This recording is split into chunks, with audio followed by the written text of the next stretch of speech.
오늘은 욥기서 13장 말씀 통해서 끝까지 하나님만을 이라는 제목으로 같이 이제 은혜 나누겠습니다. 욥은 친구들과 한 차례 논쟁을 한 후에 지금 자신이 겪고 있는 고난의 문제를 이 친구들과 대화해서는 결코 해결할 수 없다는 결론을 내리게 됩니다. 욥의 친구들은 순전히 자신들의 경험과 그리고 편협된 신학적 사고를 기반으로 욥의 고난을 판단하려 했기 때문입니다. 특별히 그들은 인과응보라는 관점에서 욥의 죄를 들추어 내려고 온갖 애를 쓰고 있었습니다.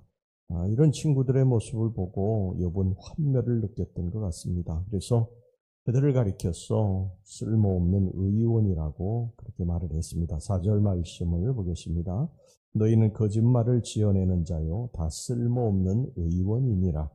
이 쓸모없는 의원이라고 하는 것은 환자의 질병에 대해서 적절한 조치를 취하지 못해서 병을 전혀 고치지 못하는 그런 돌팔이 의사를 말하는 것이죠.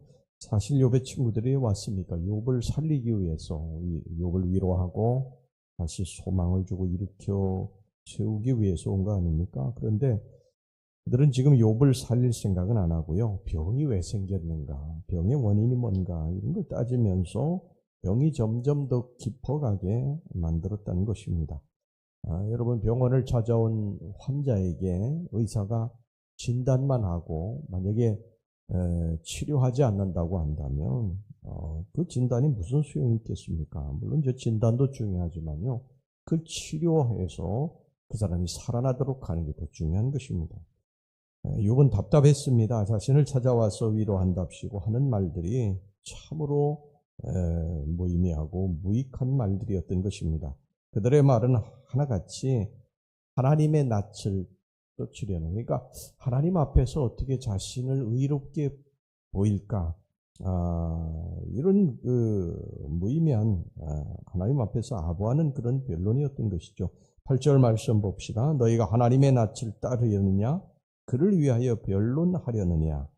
하나님은 이것을 가증히 여기십니다. 그러니까 우리가 하나님 앞에서 무엇인가 가면을 쓰고 주여 주여 하면서 그 심령과 행동이 약한 사람들, 그러니까 겉은 하나님 앞에서 의로운 자로 보이면서 그 속은 항상 죄를 품고 미움을 품고 악을 품고 살아가는 사람들, 이런 사람들, 이걸 위선자라고 하는데 이런 위선자들을 굉장히 싫어하십니다.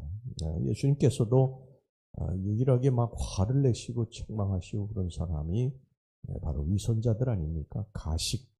가면을 쓰는 자들, 교회 나오면서도 온갖 악을 다 저지르는 그런 사람들, 겉으로는 웃으면서 속으로는 온갖 그러한 모략과 계략을 다 꾸미는 그런 사람들, 하나님이 굉장히 싫어하시죠.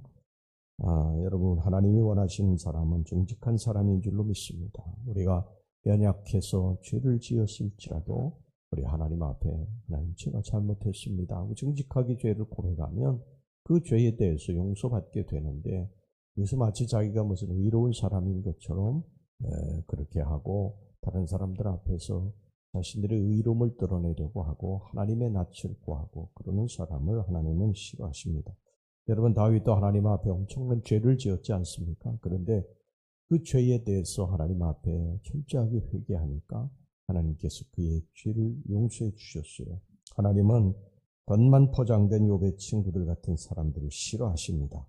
자, 욥은 이제 이런 친구들이 찾아와가지고 자기 자신에 대해서 계속 정죄하고 지적하고 비판하고 그 고난의 원인에 대해서만 분석하고 이런 것에 대해서 이제 아주 정말 염증을 느끼게 됩니다. 그래서 이 친구들이라고 하는 이런 작자들이 자기를 찾아와서 이렇게 괴롭히고 힘들게 하는 건 이제 더 이상은 그들에게 위로와 소망을 얻을 수 없겠다, 이런 결론을 이제 내리게 되면서요, 그 문제를 가지고 하나님 앞에 이제 토로하기 시작을 합니다. 자, 3절 말씀 보세요. 참으로 나는 전능자에게 말씀하려 하며 하나님과 변론하려 하노라. 이제 너희들하고 더 이상 내가 대화해서 어떤 소망이 없다. 너희들에게 위로받기를 원하지만 그것에 대해서 이제 내가 한계를 느낀다. 그리고 이제 하나님과 내가 변론하려 한다. 그렇게 이야기하고 있는 것입니다. 여러분, 이것이 인간이 안고 있는 인생의 문제를 해결할 수 있는 방법입니다. 인간들과의 대화를 중단하고 하나님을 바라보고 하나님께 나의 문제를 맡기 시작할 때 거기서부터 이제 인생의 실마리가 풀리게 되는 것입니다. 믿음이 없는 사람들은 그런 것을 이해할 수 없지만 우리 믿는 사람들은 우리 인생의 문제를 해결할 분은 오직 여호와 하나님 한 분뿐이시다. 우리가 하나님을 찾고 하나님 앞에 무릎 꿇는 거기에서 전능하신 하나님의 손이 움직인다.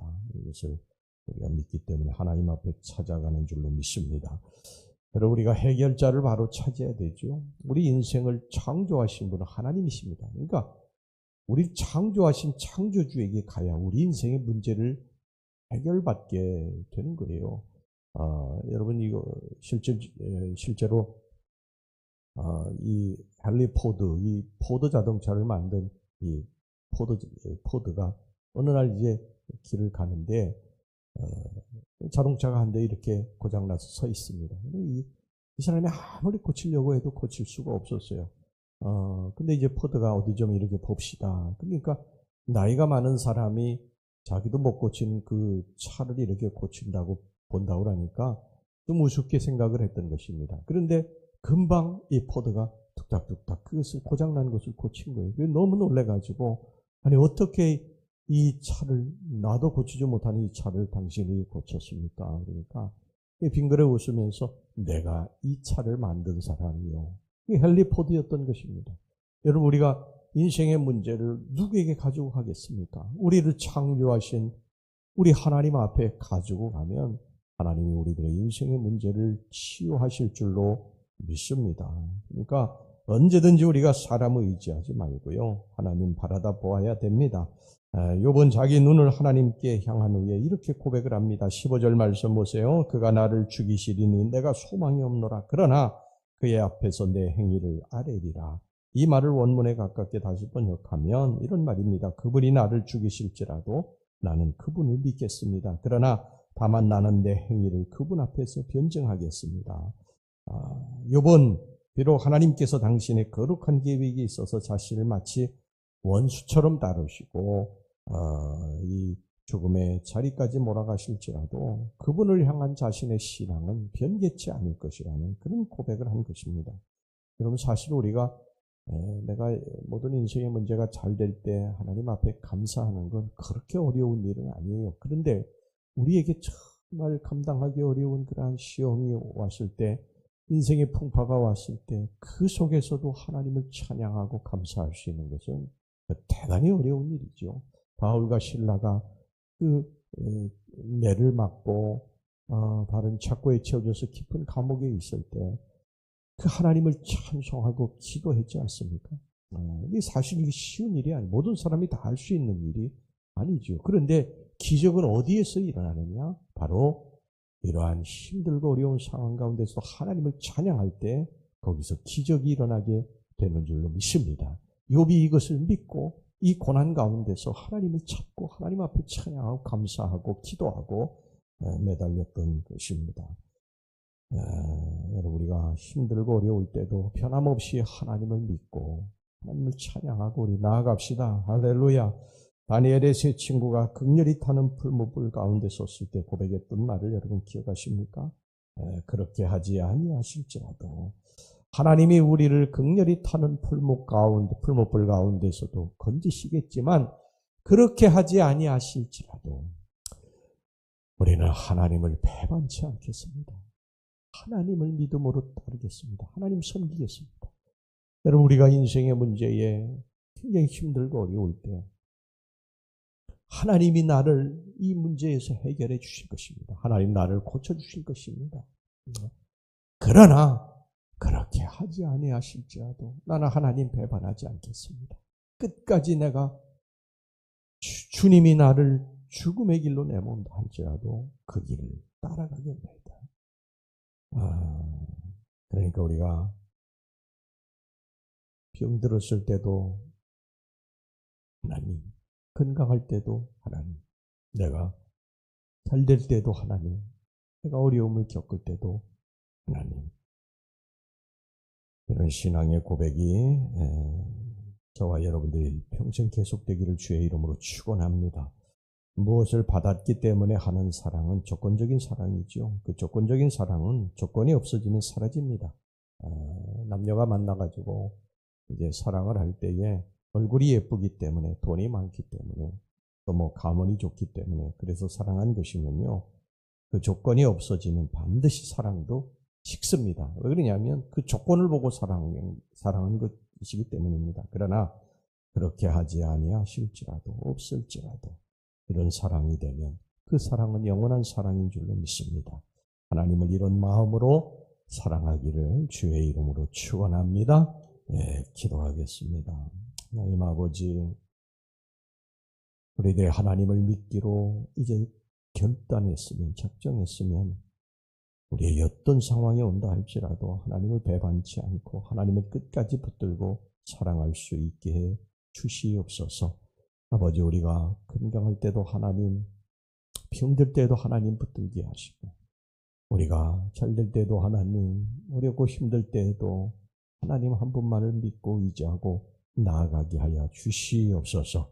예수님의 이름으로 기도하옵나이다. 아멘.